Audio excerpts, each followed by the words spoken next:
Fadhal. Nah, sekarang tumit antum buka. Bukan itunya dirapatkan, tumitnya dibuka. Bukan, dibuka. Afwan. Ya ini dibuka. Nah, seperti itu. Jadi kalau lagi ngatur shaf, kakinya jangan seperti kipas begini ya. Tetapi ini tumitnya dibuka dan ukuran standar pundak ini ukuran standar ya. Maka telapak kaki antum buka seukuran itu saja. Tidak usah masuk ke shaf orang di sebelah. Ya. Ini serius memang, karena kadang-kadang ada orang badannya kecil kakinya besar gitu kan. Atau dia ikuti sejadahnya. Nah, ini manfaatnya kalau kaki rapat begini, otomatis betis juga ketemu, pundak pun ketemu. Ini yang masuk dalam hadis Nabi SAW. Siapa yang sholat seperti ini tidak akan dimasuki oleh syaitan di antara safnya. Sebagaimana Nabi SAW mengatakan, rapatkan dan luruskan saf kalian, jangan buat ada celah buat syaitan. Karena kalau dia ada, dia akan mengganggu sholat. Oke? Sekarang antum balik ke sana, balik ke teman-teman supaya dilihat tata cara sholatnya. Coba takbir Allahu Akbar seperti yang kita sudah pelajari. Ya, ininya dihadapkan ke depan, ini rapat ya. Ini jarak kurang lebih 1 jengkal dari sini. Tidak usah dikakukan tangannya. Coba, ya, ininya juga sejajar sama ini atau sejajar sama kuping. Ini nggak usah ikut pundaknya, tangannya aja. Ya, antum nggak usah takut, saya tidak hukum. Coba dilenturkan saja, lihat saya, dilenturkan saja tangannya. Nggak usah kaku. Ini semuanya ke depan dan rapat. Sejajar dengan pundak atau sejajar sama kuping, ya. Ya, ini ujung kuping. Dan ini standar tadi saya bilang. Ini standarnya. Takbir. Kalau mau ruku juga Allahu Akbar, ya. Kalau mau sujud juga sama nanti. Sudah? Sekarang letakkan di dada pada saat takbir, ya, di ulu hati saja. Ya. Ini cara yang pertama adalah punggung kanan ketemu sama punggung kiri. Kemudian cara yang kedua, pergelangan kanan memegang pergelangan kiri, digenggam. Genggam begini.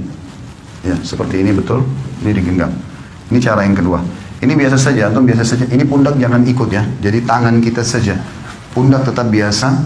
Allahu Akbar seperti ini. Atau Allahu Akbar ini lebih jauh sedikit. Ya.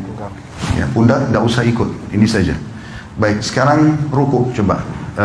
Afwan, sekarang tinggal butuh 1 orang. Jazakumullah khair. Yang duanya sudah, supaya agak lenggang. Antum balik ke sebelah sana sekarang. Coba ruku. Sekarang ruku, Allahu Akbar, dari awal, dari antum seperti normal lagi sholat, tangannya di dada, antum takbir, Allahu Akbar, mata ke tempat sujud. Ya, ini digenggam lututnya. Ini masih melengkung, ya. Baik, ini caranya, antum turun, dadanya dinaikin, kepalanya lurus ke depan, kepala lurus lagi, ya. Ya, seperti ini. Sekarang ini dipertahankan ya. Coba lihat saya. Kalau saya sebentar Afwan. Kalau miring dibilangin ya. Kalau saya di rumah saya praktikin pakai cermin, lalu saya praktikin ruku itu. Allahu Akbar. Ini saya genggam, kemudian ini saya tahan begini. Rata nggak? Ya, seperti ini. Ini terasa paha di belakang ketarik, ya. Kepala juga ke depan. Ini disunnahkan Nabi SAW. Kalau antum pakai cara seperti ini, mau sejam pun rukuknya nggak masalah. Jangan turun, jangan juga naik begini, ya. Seperti ini, dan perhatikan siku ini jauh dari tulang rusuk ya. Dan ini ditekan, ini kita tekan ke dalam. Saya sekarang tekan ke dalam dan paha saya ketarik. Coba fadhal. Ya, ruku Allahu Akbar. Ya, ini sudah mulai. Tinggal kepala antum, enggak usah lihat ke beliau. Dagunya turun lagi, ya gitu. Oke, ini masih naik lagi, jangan naik. Nah, gitu. Nggak usah lihat orang, lihat tempat sujud. Oke?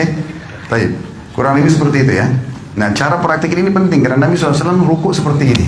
Dan beliau dikatakan kalau taruh bejana tidak tumpah ya.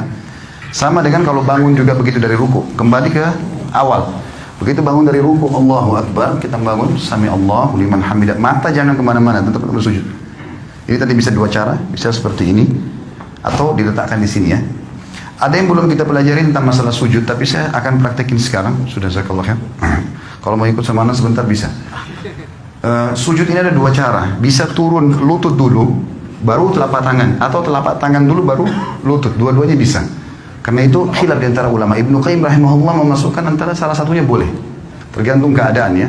Cuma yang perlu diperhatikan, kata Nabi SAW, aku diperintahkan sujud dengan 7 anggota tubuh. 7 anggota tubuh. 1 itu dahi sama hidung. Maaf, biar hidung antum merasa pesek, tetap harus kena tempat sujud. Tidak boleh kepalanya begitu, ya, sehingga hidungnya nggak kena. Ini satu paket. Kalau nggak sah ini. Ini satu paket. Satu, kemudian dua, tiga. Jadi ini sudah dua telapak tangan sama dahi ini, berarti tiga.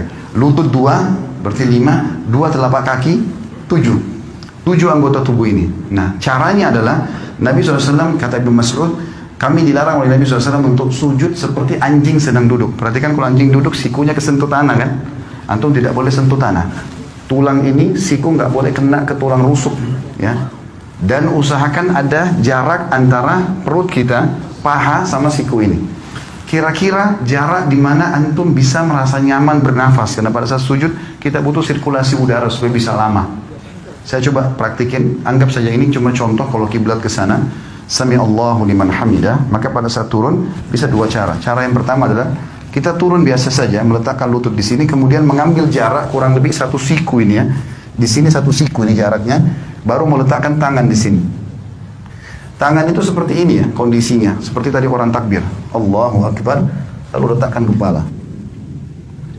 Yang perlu diperhatikan adalah telapak kaki juga harus rapat. Saya menghadap kiblat sekarang, Afwan.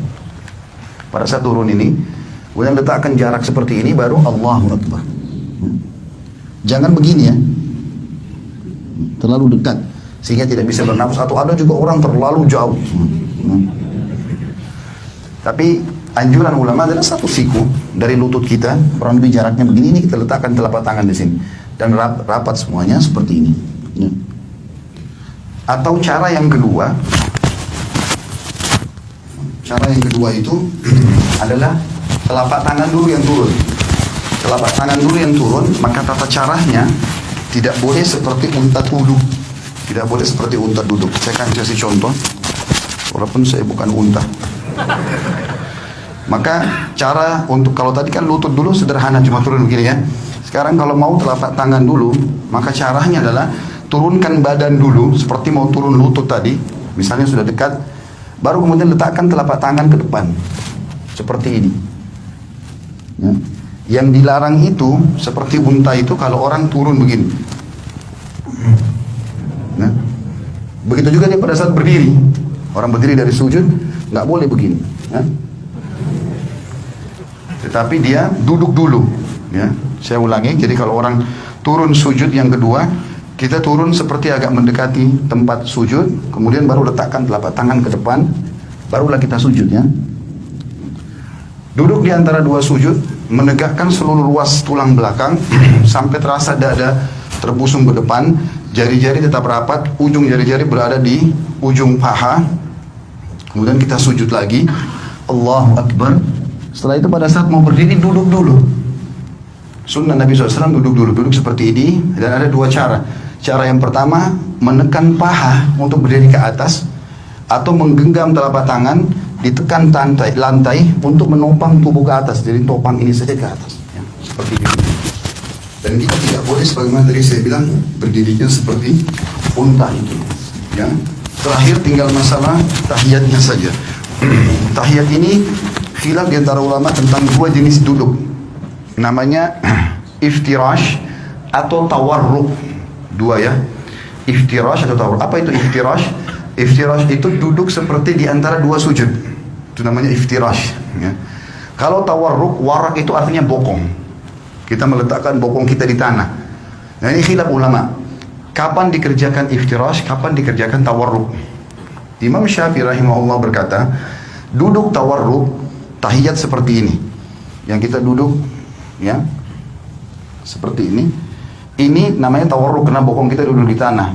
Ini kata Imam Syafi'i rahimahullah, dikerjakan setiap kali mau salam, mau sholatnya satu rakaat saja, mau dua rakaat, seperti misalnya witir satu rakaat, ya tetap aja antum duduknya pada saat tahiyat, karena mau salam tawarruk ya. Dua rakaat juga seperti sholat sunnatul fajr atau sholat subuh, sama tawarruk. Nanti lebih dari itu pun, misalnya rakaat maghrib 3 rakaat atau isya 4 rakaat, semuanya kalau mau salam tawarruk. Kalau jumhur ulama, Imam Ahmad dan Imam Malik mengatakan tidak. Kalau sholat di bawah 3 rakaat, seperti witir 1 rakaat, atau sholat sunnatul fajr 2 rakaat, walaupun mau salam duduknya iftirash, duduknya seperti ini. Tawarruk itu hanya dikerjakan, duduk yang seperti ini, Itu dalam pendapat jumhur ulama. Nanti kalau sudah lebih dari 2 rakaat, seperti rakaat ketiga maghrib, rakaat keempat isya, baru duduknya tawarruk. Dua-duanya ini boleh ya, karena ini khilaf diantara ulama. Kita nggak boleh nyalain orang.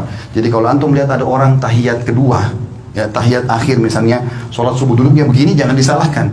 Karena itu pendapat Imam Malik dan Imam Ahmad, dan itu jumhur ulama. Mereka mengatakan justru kalau lebih dari 2 rakaat, rakaat ketiga baru kemudian duduknya tawarruk ya. Tapi Imam Syafi'i mengatakan tidak.